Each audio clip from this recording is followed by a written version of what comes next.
We often talk about the problems in others, but rarely look at our own. Without self-examination, trying to improve yourself is pointless. You need to be brutally honest with yourself. In my past, I believed that I didn't need to change and that people should just accept me as I was. Looking back, I realize how wrong that was. I was an angry man, shaped by past traumas. I hurt people and didn't think anything was wrong with me. That changed when I ended up alone and didn't like the person I saw in the mirror. I decided to change and let go of my past traumas. It felt freeing, but it wasn't easy.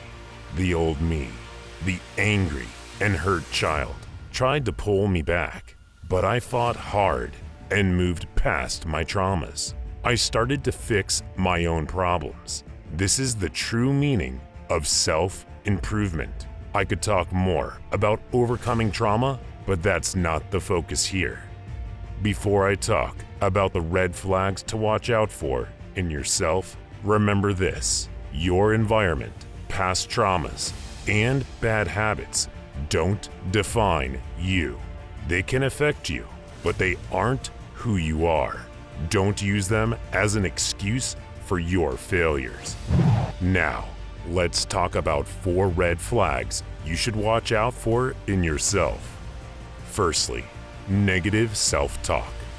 Negative self-talk, the kind that clips away at your confidence and limits your potential, is a serious issue.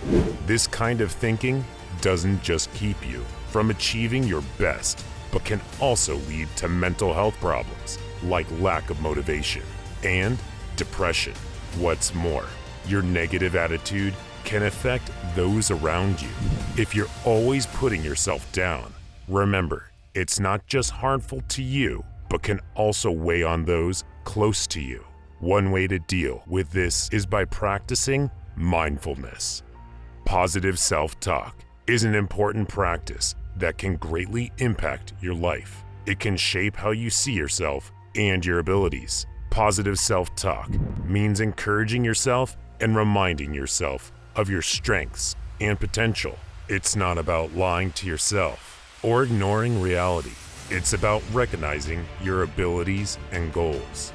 When used correctly, positive self-talk can motivate you, help you deal with difficulties, and promote personal growth.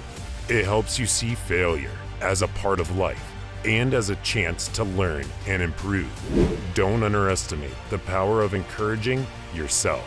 The things you tell yourself can build you up or tear you down. As the one in control of your life, you can choose what you tell yourself. Positive self-talk is more than just a way to feel better. It's a part of becoming a strong, resilient person who keeps moving forward, acknowledging your strengths, know your potential, and let your thoughts reflect the respect you have for yourself. This is the power of positive self-talk. Be careful with your words. They can shape how you see the world and how the world sees you. Secondly, perfectionism. Perfectionism, contrary to popular belief, is not commendable. It's downright pathetic. Perfectionism serves as a disguise for an unwillingness to take risks. Nothing in this world is perfect. Chasing perfection is like embarking on a journey with no destination.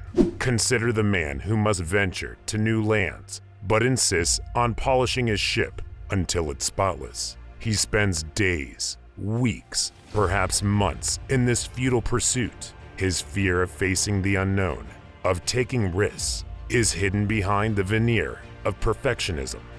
Moreover, perfectionists often impose unrealistic expectations on their associates, creating unnecessary tension and potentially jeopardizing personal relationships. Perfectionism is a hindrance, stunting productivity, impairing relationships, preventing risk-taking, and fostering discontentment due to perpetual dissatisfaction. And yet, some carry the label of perfectionist as a badge of honor. If you identify as a perfectionist, It's time you acknowledged it as a red flag rather than a point of pride. Thirdly, avoidance of attachment. Even though we humans are naturally social, some people intentionally avoid emotional connections. These people, who often have what's called an avoidant attachment style, can seem independent and self-sufficient, but they struggle to build deep relationships with others. This issue often goes back to the person's relationship with their mother in early life. Mothers typically help children express their feelings and emotions. If a person doesn't have this kind of nurturing, they might struggle to show empathy or care for others. I am no stranger to this condition, having once been a ruthless, self-sufficient man, devoid of empathy, incapable of forging meaningful relationships. While not universal, such a pattern may be recognizable to those raised by single mothers, who often attempt to fill the roles of both parents, inevitably diluting the effectiveness of both roles. If you struggle to form attachments, understand that the problem may not be the world, but rather it may be within you.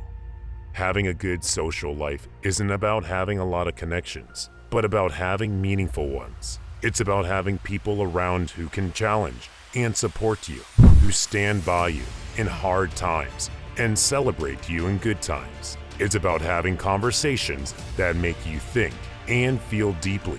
Meeting and interacting with different kinds of people helps you understand life better. It helps you appreciate different ways of thinking, different cultures, and different beliefs. It keeps you aware that there's a big world out there full of stories and lessons to learn from. Having a solid social life is also important for your emotional health. As humans, we need company and communication. We need to share our wins and losses, our dreams and worries. Being alone for too long can make us feel stuck and disconnected. Finally, excessive ego. In the process of self-improvement, one may easily fall prey to an inflated ego, especially when compared to the apathy and laziness of others. This sense of superiority, however, is perilous as it risks underestimating the abilities and potential of others. Heed the adage, do not scorn a weak cub. He may become a brutal tiger one day, reminding us not to deride those seemingly beneath us, for they may rise to power one day and prove us wrong. Always exercise respect, irrespective of your perceived superiority. We all possess an ego, and there are circumstances where a strong ego may serve us well. However, often it is imperative to check your ego, to humble oneself, and acknowledge the countless individuals who outperform you each day. To explore further avenues for personal growth, here are my personal best recommendations for you.